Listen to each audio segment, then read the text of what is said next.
I'm Steve Johnson, News Director of theDove TV. Watch more videos from the Dove Newsroom at thedove.us.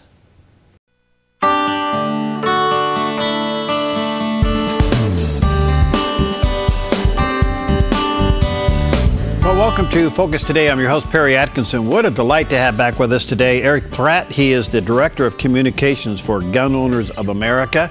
And we're all trying to figure out just what happened in Chattanooga and could have had it been prevented, had those gentlemen been armed, and the whole issue about gun control and gun ownership. Hi, Erich. Good to see you again. How you doing, my friend? Doing real well. Thanks, Perry, for having me back. Yeah, you bet. Wow. So much with this story in Chattanooga because now we're hearing reports that maybe two of the military men perhaps were armed. Have you heard that? Is that true? Can you verify that? Well, they're still trying to verify that. It appears that that may have been the case, and it also appears that it's possible that one of them actually was the one to stop the attack. Because we know that the gunman was shot and killed. It's still a question as to who did it. This raises a very interesting questions, obviously, because if these servicemen were armed, they were most likely armed illegally because there is a ban on military bases for all servicemen. They cannot carry weapons unless they're military police. So it effectively is a gun-free zone, just like classic cities like New York City and other cities where, yeah, they have police, but the average potential victim is not allowed to carry a firearm for self-defense.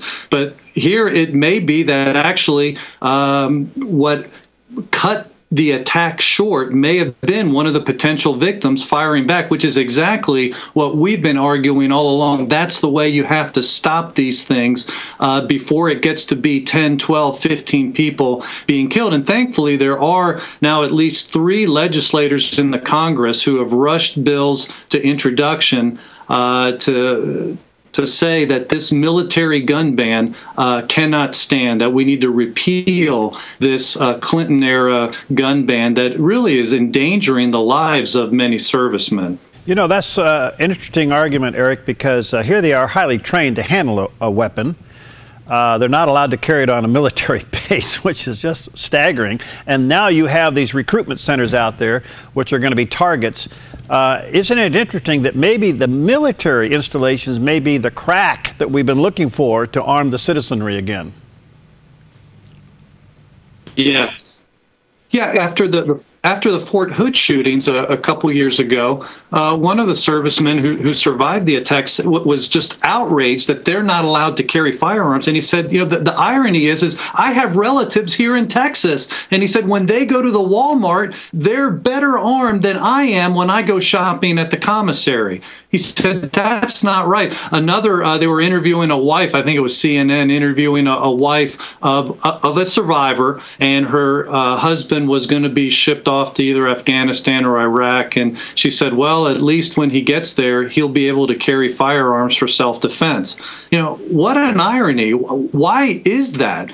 This just comes down to not trusting people to be able to handle firearms and protect themselves. But as you were pointing out, how crazy is that when these are people who've actually been trained in the use of firearms? Now, have you kept any kind of a record, Erich, on just how many attacks we've had on in military gun-free zones? I know they want to call them domestic terrorists. I mean, they're just terrorists. Come on, let's get over some of this political junk.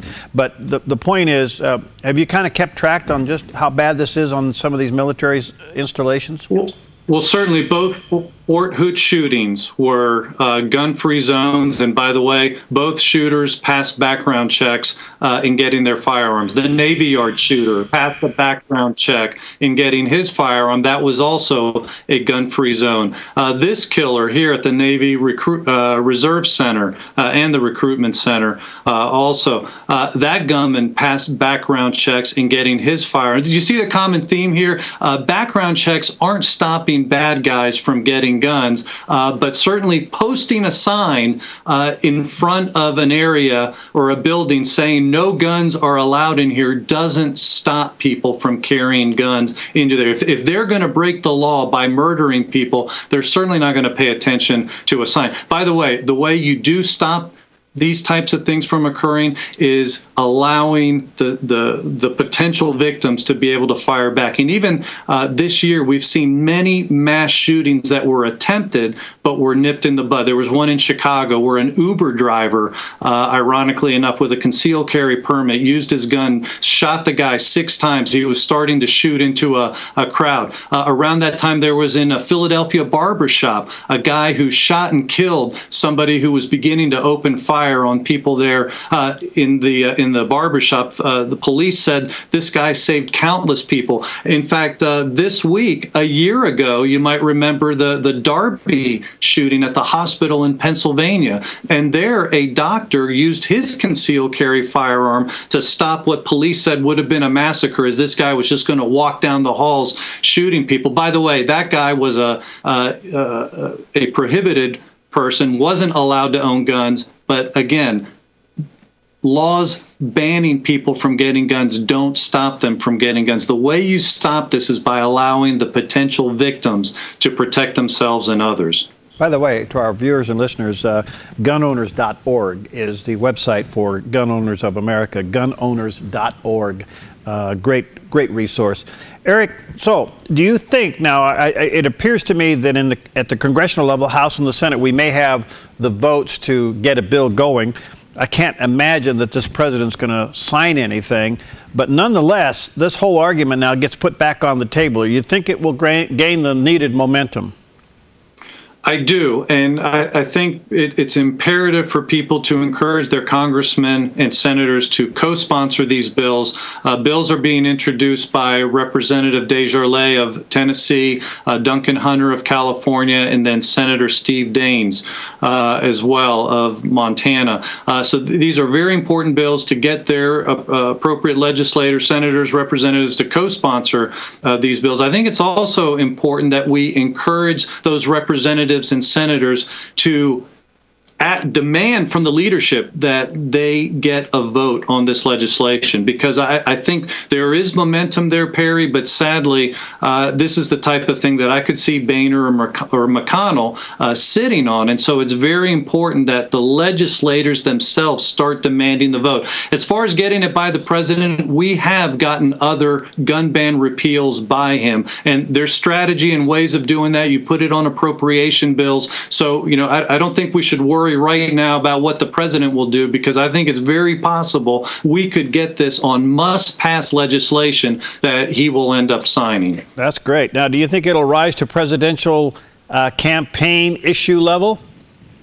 Oh, absolutely. In fact, it already has. Several of the candidates have already come out. I just off the top of my head, I've heard Cruz talking about this, Rubio. Donald Trump has demanded repeal of the gun-free zones on the military bases. So it's definitely become a campaign issue, and rightfully so, because this was started at the presidential level. It was actually a presidential directive during the Clinton era. And so, certainly President Obama could unilaterally repeal it. I don't think that's going to happen. That's why Congress is going to have to do this and make this the law of the land.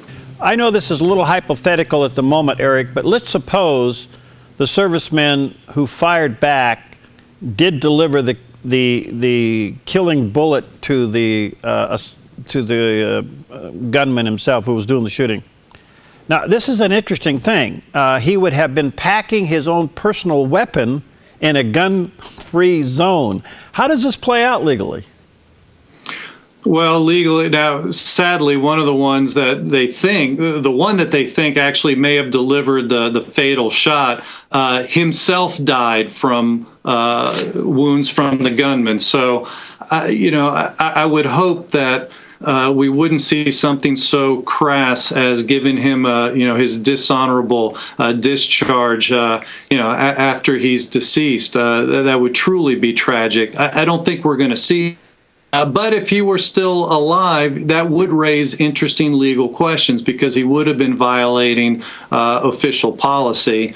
But I guess that's a theoretical question we're really not going to have to face, sadly, because he ended up dying during the attack. Oh. Well, Erich, thank you for you and your organization and all that you're doing. And let me again say to our viewers and listeners, support this organization. You can go to gunowners.org, and they do a great job in protecting and advancing your Second Amendment rights. Thanks, my friend. Keep up the good work, buddy. We'll talk again soon, okay? Sure will. Okay. Thank you, Perry. Thank you very much. All right, thanks, Erich. We'll be right back.